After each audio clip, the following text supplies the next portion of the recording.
listened to a podcast recently about the history of the name California, and the podcasters, not surprisingly, got most of the history right. California probably takes its name from a Spanish novel that was very popular at the time the Spanish conquistadors were exploring South America. And we're going to talk about it, but it's what these podcasters left out of the story that made me groan. See, I think that one of the most fascinating parts of the story about California's name is how we know the story of California's name. Part 1, The Island. Here's what the podcast got right. California is one of the oldest of the European-derived state names. The word began appearing on Spanish maps within about 40 years of Columbus's first voyage. The official Spanish historian during much of the 16th and 17th centuries, Antonio de Herrera, claimed that it was Hernán Cortés himself who used that word to name the Baja Peninsula, believed at that point to be an island. But Cortés actually recorded the island as Santa Cruz. So many historians believe the name California may have had a different path to dominance. Particularly in the 1600s, map makers routinely drew California with the name as we spell it today as an island. Stanford University has a great online map collection on this very subject.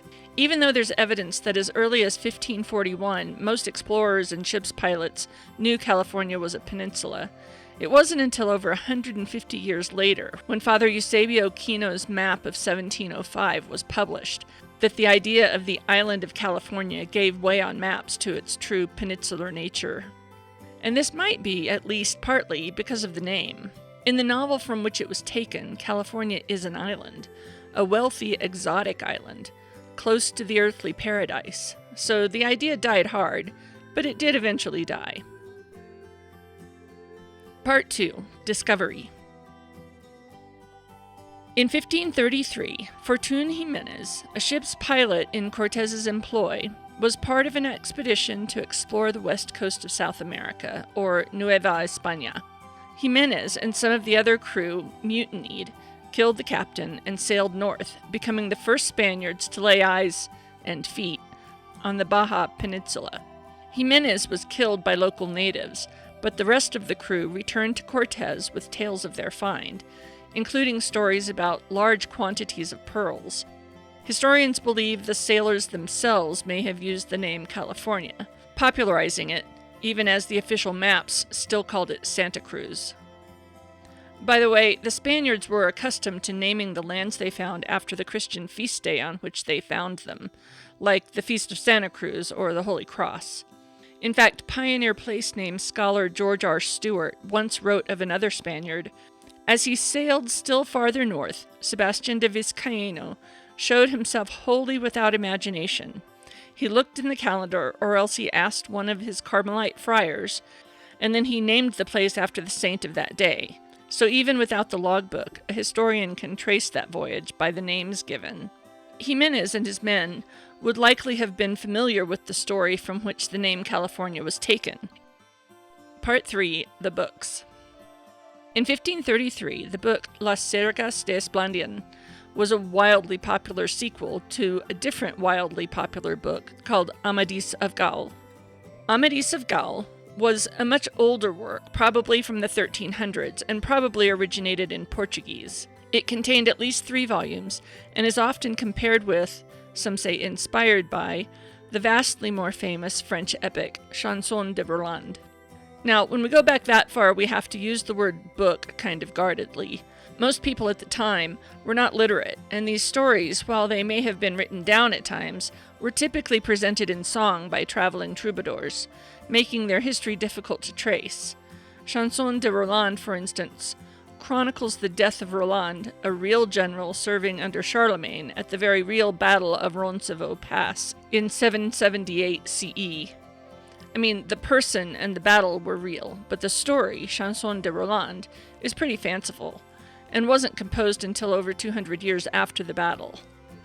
Now, the main reason for bringing up the Chanson de Roland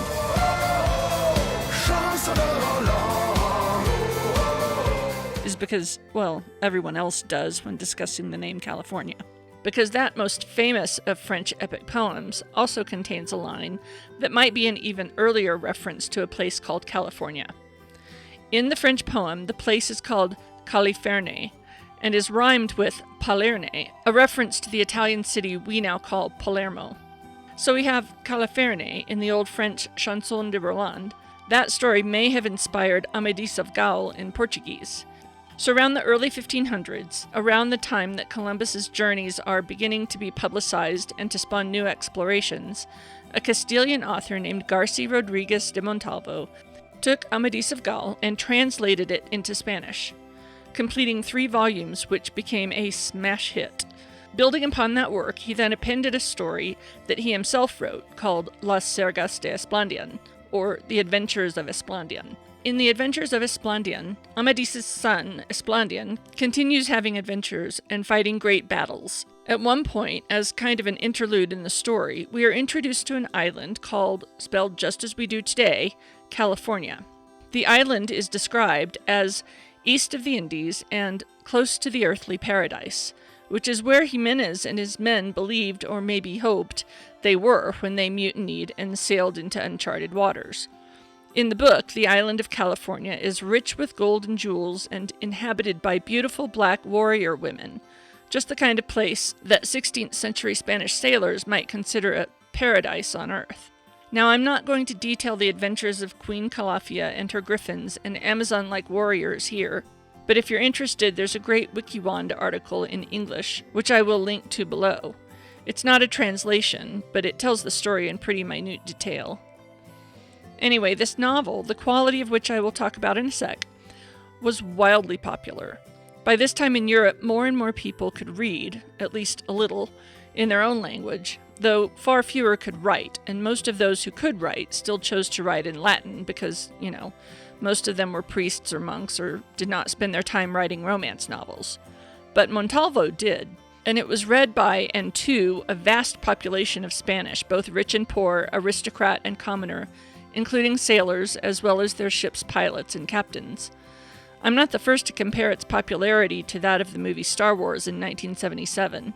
And just like Star Wars, it spawned more books by other authors who wrote of the same characters and themes. So I guess you can think of Esplandian as fanfic, which inspired more fanfic. In later years, Las Sergas de Esplandian would be somewhat disparaged by Miguel de Cervantes in his novel Don Quixote. While Cervantes wrote that Amadis of Gaul should be at least somewhat revered as the first chivalric romance in Spain, Esplandian was granted no such honor. It is singled out as the first book to be thrown on the bonfire when Quixote's niece attempts to destroy those books, which corrupted her uncle. Similarly, the novel was disparaged by another man, the man I want to tell you about. The man the podcasters I was listening to referred to as this guy, I think, in the 1840s or 50s, and as an amateur historian or something. Part 4. This guy. So, this guy is Edward Everett Hale, and as interesting as the fictitious stories about Amadis and Esplandian are, I prefer the real-life particulars about Hale. He's fascinating. First of all, he has a breathtaking family tree. His great-uncle was Nathan Hale, the Revolutionary War hero hanged by the British military as a spy, and famous for his reported declaration from the gallows, "I only regret that I have but one life to lose for my country." His uncle was Senator Edward Everett, most famous for having given the keynote address at the dedication of Soldiers' National Cemetery, now Gettysburg National Cemetery. Everett's speech lasted 2 hours and was supposed to have gone down in American history as the Gettysburg Address. But a little later, Abraham Lincoln kind of stole his thunder with a short 170-word address of his own. Now, I want to clear up a mistake from my book, in which I fell for something that I read on the internet, so it must be true. Edward Everett Hale is not the grandfather of, nor does he appear to have any relation at all to Edward Everett Horton, the narrator of the Rocky and Bullwinkle fractured fairy tales. It made for a great addition to Hale's pedigree, but unfortunately it's false. Sorry about that. Still, Hale's actual family is pretty impressive. His parents, Nathan Hale, named for his famous hero uncle, and Sarah Preston Everett Hale were both journalists, and together they began publishing the first daily newspaper in Boston. Hale's siblings were a brood of literary and artistic prodigies. Lucretia Peabody Hale was a noted novelist and children's author. His brother Charles became editor of his parents' newspaper and served in the U.S. State Department as Consul General to Egypt. And his sister Susan was both a writer and a noted watercolor artist. And finally, 2 of Edward Everett Hale's children also became celebrated painters. Also, he's related to Helen Keller, distantly.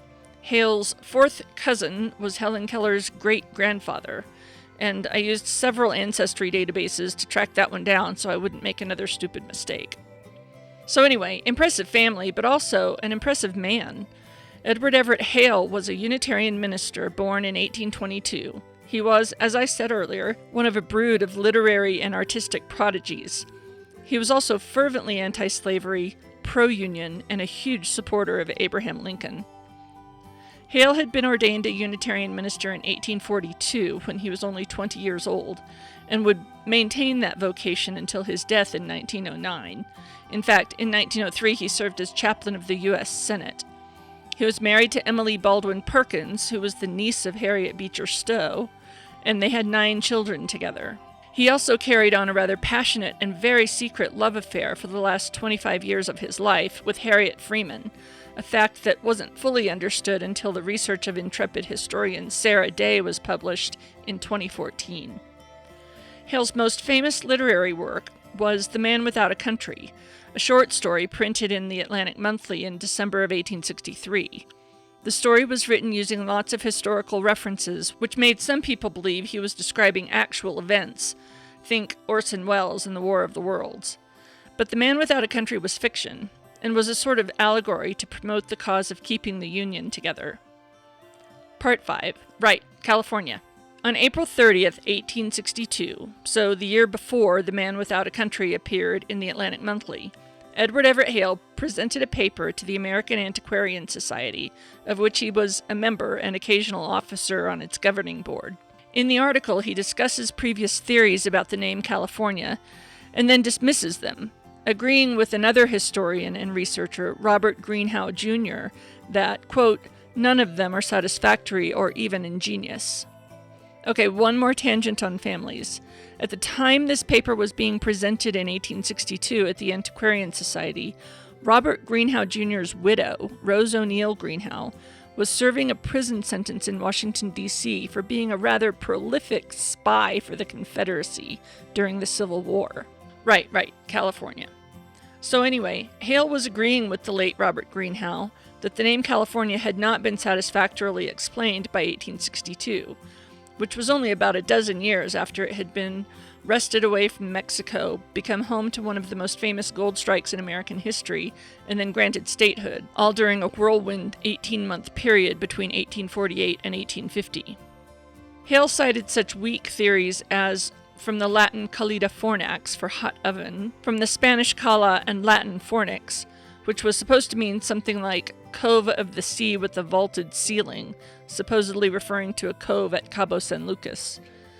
And finally, from a Greek word meaning beautiful adultery.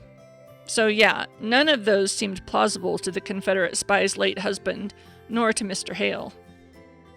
Then Hale proposes that the word came from Las Sergas de Esplandian, a book which, by that time, almost no one had ever heard of, which he described as a worthless romance, and a work long since deservedly forgotten.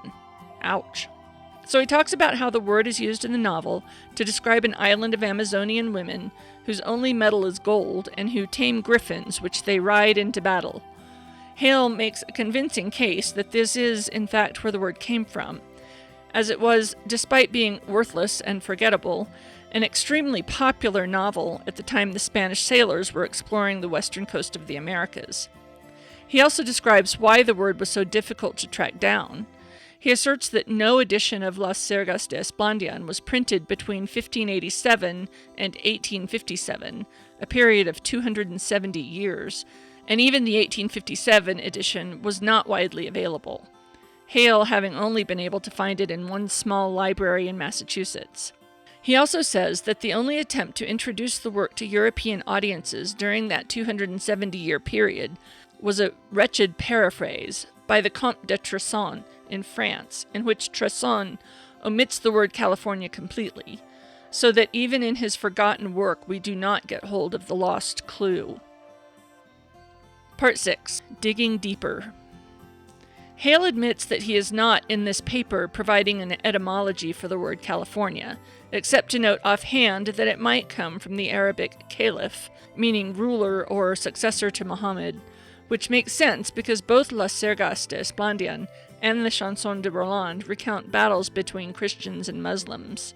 Other researchers, however, have tried to go a bit deeper. Because the word appears, albeit in slightly different forms, in both the Chanson de Roland and in Las Sergas de Esplandian, some have asserted that it might have referred to an actual place. There is one quite popular theory, a theory that was asserted as fact in the podcast I listened to, that points to the Beni Hamadid fort in northern Algeria.